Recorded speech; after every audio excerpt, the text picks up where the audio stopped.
Welcome back to Grim Advice with Gretta Myers. You've entered the grimoire. Thanks for turning the page. Let's turn another one together.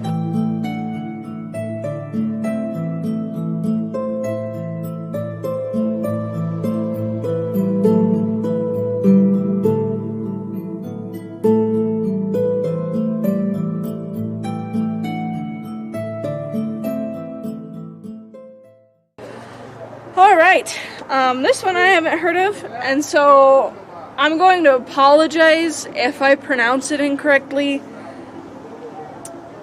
because I'm not sure how to pronounce it, because it's spelled Holle. Is Mother Holle? Holle? We're going to pronounce it Mother Holle. So I apologize if that's grossly incorrect. There was once a widow who had 2 daughters, one of whom was pretty and industrious, while the other was ugly and idle. But she was much fonder of the ugly and idle one, because she was her own daughter, and the other, who was a stepdaughter, was obliged to do all the work and be the Cinderella of the house.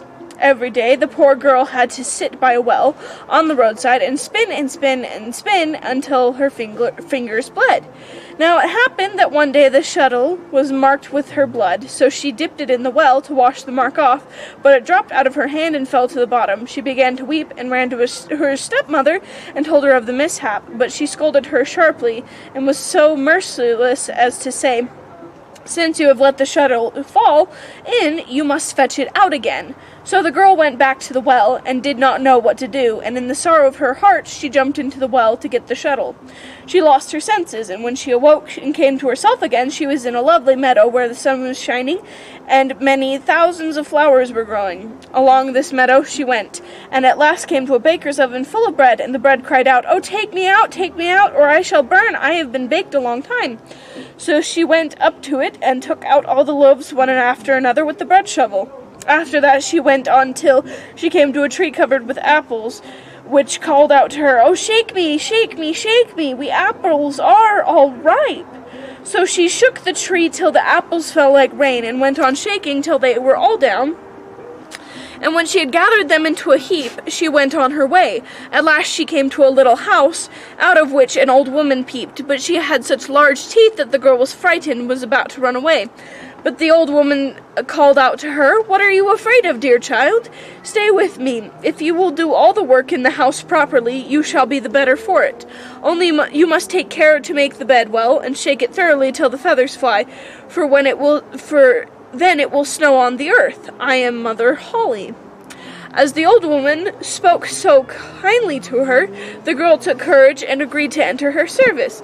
She attended to everything to the satisfaction of her mistress, and always shook her bed so vigorously that the feathers flew about like snowflakes. So she had a pleasant life with her, never an angry word, and boiled or roast meat every day. She stayed some time with Mother Holle, and then she became sad. At first she did not know what the matter with her, but found at length that it was homesickness. Although she was many thousand times better off here than at home, still she had a longing to be there. At last she said to the old woman, "I have a longing for home, and however well off I am down here, I cannot stay any longer. I must go up again to my own people." Mother Holle said, "I am pleased that you long for your home again, and as you have served me so truly, I myself will take you up again." Then she took her by the hand and led her to a large door. The door was opened, and just as the maiden was standing beneath the doorway, a heavy shower of golden rain fell, and the gold stuck to her, so that she was completely covered with it. "You shall have that, because you have been so industrious," said Mother Holle, and at the same time she gave her back the shuttle which she had let fall into the well. Thereupon the door closed, and the maiden found herself up above upon the earth, not far from her mother's house.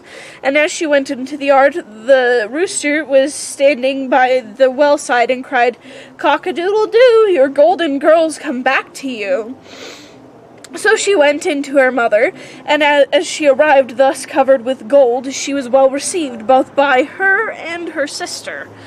The girl told her all that had happened to her, and as soon as the mother heard how she had come by so much wealth, she was very anxious to obtain the same good luck for the ugly and lazy daughter. She had to seat herself by the well and spin, and in order that her shuttle might be stained with blood, she stuck her hand to a thorn bush and pricked her finger. Then she threw her shuttle into the well and jumped in after it. She came like the other to the beautiful meadow and walked along the very same path. When she got to the oven, and the bread again cried, "Oh, take me out, or I shall burn. I have been baked a long time." But the lazy thing answered, "As if I had any wish to make myself dirty," and so she went.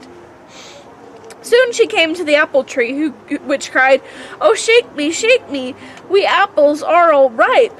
But she answered, "Wouldn't you like that? One of you might fall on my head," and so went on. And when she came to Mother Holle's house, she was not afraid, for she had already heard of her big teeth, and she offered her work to her immediately. The first day she forced herself to work diligently and obeyed Mother Holle when she had told her to do anything, for she was thinking of all the gold that she would give her. But on the second day she began to be lazy, and on the third day still more so, and then she would not get up in the morning at all, nor did she make Mother Holle's bed as she ought, and did not shake it as to make the feathers fly up. Mother Holle was soon tired of this and gave her notice to leave. The lazy girl was willing enough to go, and thought that now the golden rain would come. Mother Holle led her also to the great door, but when she was standing beneath it, instead of gold, the big kettle full of pitch was emptied over her. "That is the reward of your service," said Mother Holle, and shut the door. So the lazy girl went home, but she was quite covered with pitch. And the rooster by the well side, as soon as he saw her, cried out, "Cock-a-doodle-doo, your pitchy girl's come back to you." But the pitch stuck fast to her, and could not be got off as long as she lived.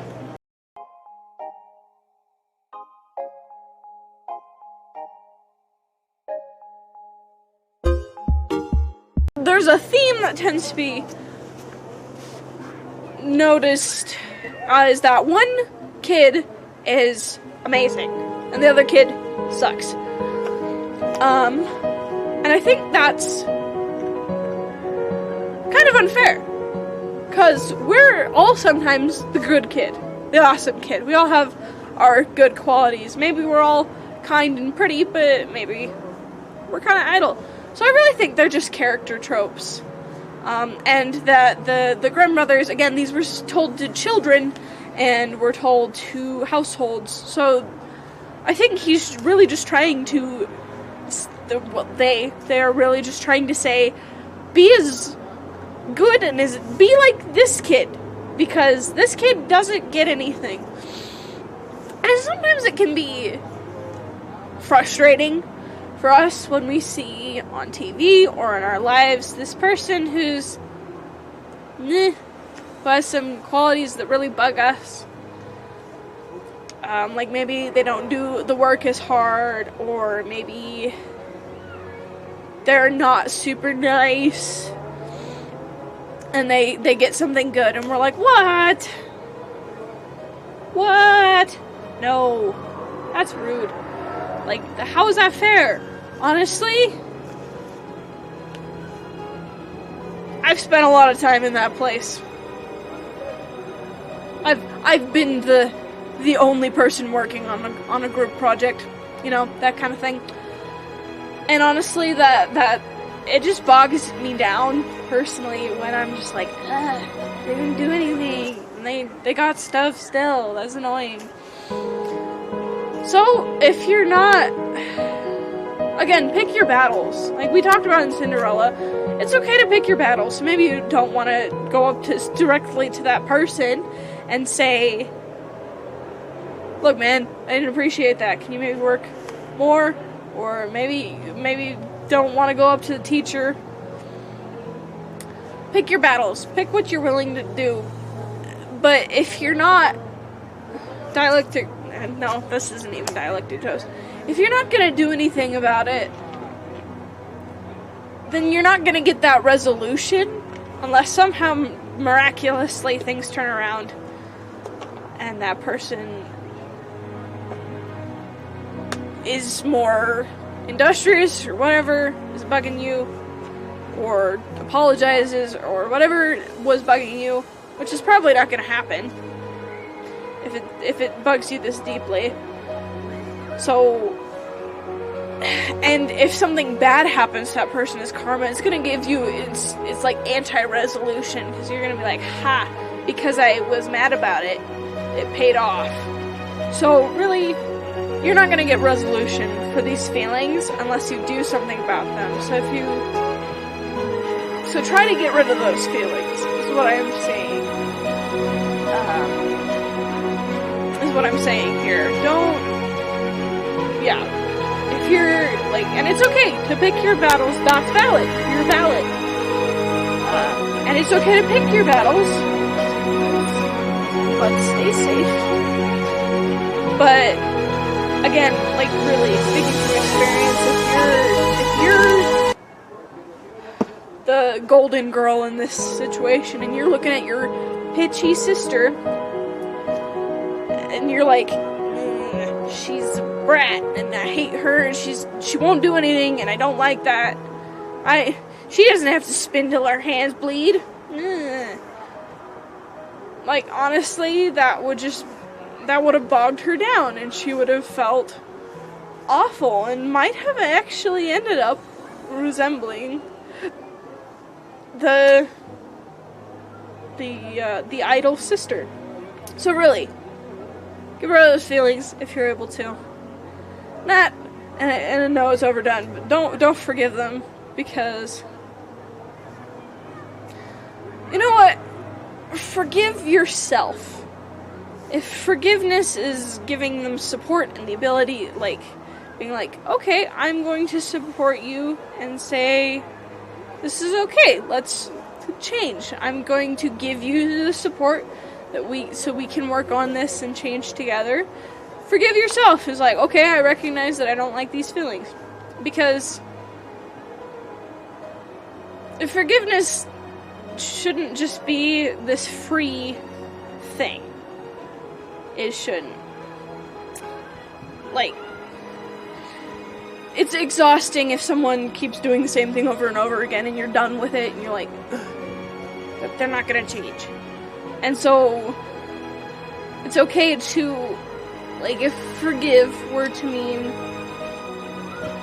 I give you the support, I'm giving you the support, so let's change, and they're not changing, then it's okay to forgive yourself, and so you can work past the feelings that are bogging you down, so that you can just be better. You can just feel better, because you deserve that, and you're valid. We're almost at the end of the episode, so I want to mention that for tomorrow's Saturday special, we're going to do a little Q&A with the Myers sisters. So post like, comment questions you've got, or email me them. I'll put it in the description. Alright, and with that, we've reached this episode's happily ever after, or not so happily ever after. That's up for you to decide. Either way, we've reached the end for this episode, and so tune in later and we can learn more and turn a new page together.